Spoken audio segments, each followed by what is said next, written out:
কিছু নয়। আর মুক্ত বাংলাদেশে থাকার পরেও জামাতের এই সুস্থতাকে আবদ্ধ করে রাখা, আটক রাখা গোটা দেশ এবং আমরা বিস্মিত এবং হতবাক হয়েছি।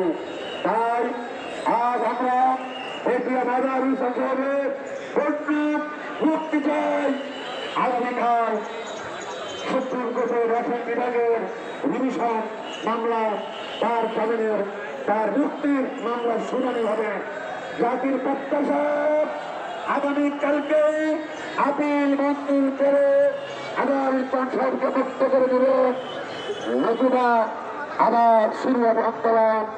চলো চলো ঢাকা চলো, আমার রাজ্যে মুক্ত করে এই প্রত্যাশা ব্যক্ত করে আমরা মিছিল শুরু করছি। সবাইকে বাবার আসসালামু আলাইকুম।